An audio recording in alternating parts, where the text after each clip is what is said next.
Michael Jordan built a NASCAR team that everyone said would fail. They were wrong. His driver now leads the entire Cup Series with 5 wins and a 105-point gap over second place.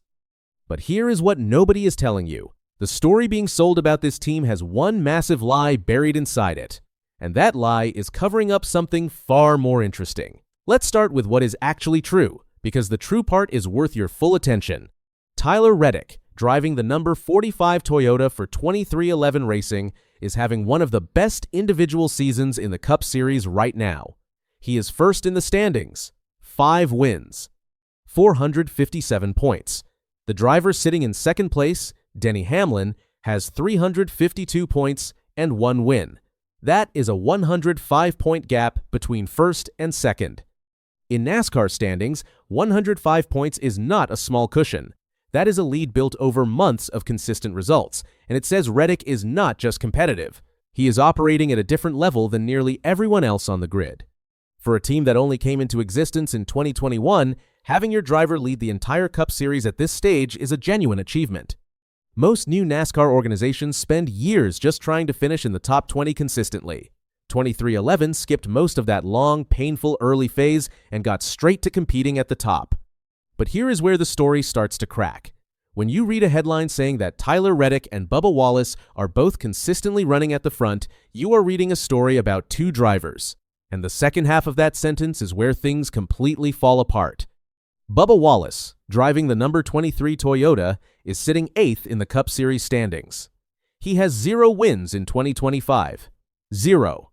He has 275 points. He is tied in the standings with William Byron, who drives for Hendrick Motorsports. Now, 8th in the entire Cup Series is not a failure. It is a workable position, but it is not running at the front of the pack. It is consistent mid-pack racing with some strong individual performances.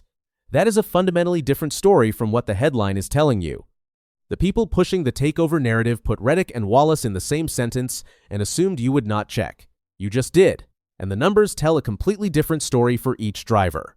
This matters beyond just correcting a headline.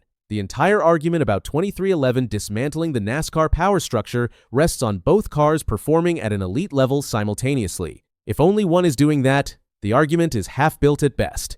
And right now, only one is. Remember that 105-point gap at the top of the standings. Reddick built that lead somewhere. So does Jordan actually deserve credit for it? Here is something the takeover story gets completely wrong about Michael Jordan's role in all of this. Jordan did not build Tyler Reddick into an elite NASCAR driver. Reddick was already an established Cup Series talent before he ever pulled on a 23XI fire suit. He came to the team with real credentials, real wins, and real experience at the highest level of stock car racing.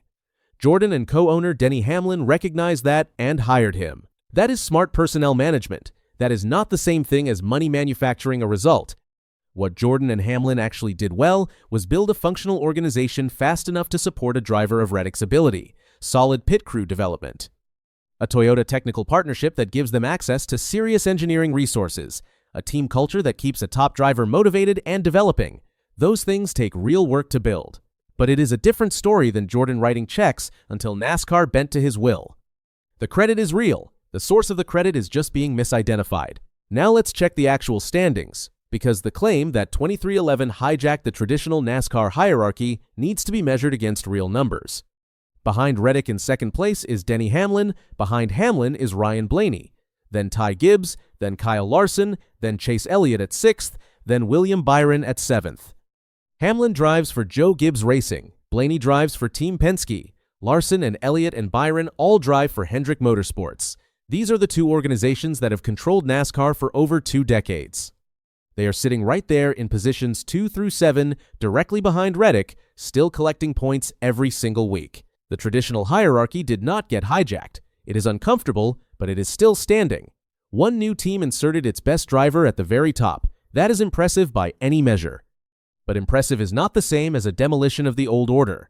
The old order is still very much present. But here is where things get genuinely interesting, because the real challenge to NASCAR's power structure is not happening on the track at all. In 2024, 23XI Racing and Front Row Motorsports filed a lawsuit directly against NASCAR over the charter system. The charter system is the structure that guarantees certain teams a reserved spot in every race and a defined share of the prize money. It is the mechanism that protects established organizations financially and makes it significantly harder for newer teams to compete on a level playing field.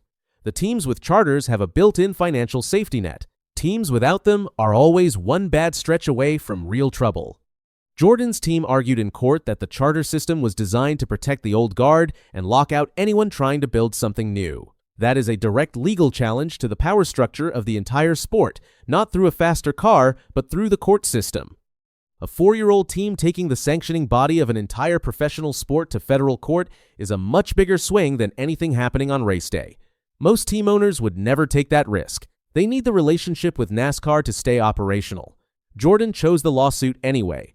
The lawsuit did not produce a full legal victory for 23XI, but it forced conversations inside NASCAR that were simply not happening before. The charter system is under active review. The financial structure of the sport is being publicly examined in a way it never was when everyone was quietly going along with it. For a team that did not exist 5 years ago to file that lawsuit, stay competitive on track at the same time, and force the sport to publicly re-examine its own rules is a real demonstration of organizational strength. It takes serious credibility to pull that off without losing everything, and Reddick's 5 wins are a major reason 23XI has that credibility right now. You cannot dismiss a team whose driver leads the entire standings. So the honest picture of what Jordan's organization is doing looks like this.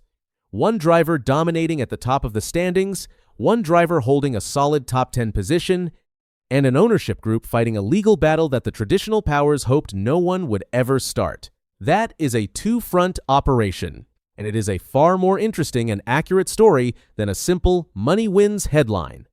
5 wins, a 105-point lead, a lawsuit against the sport itself, and only one person in the media is talking about all 3 at the same time. Bubba Wallace deserves a straight answer too, not a version of events that inflates his results to fit a bigger story. Wallace is not hurting the team. He is not an anchor.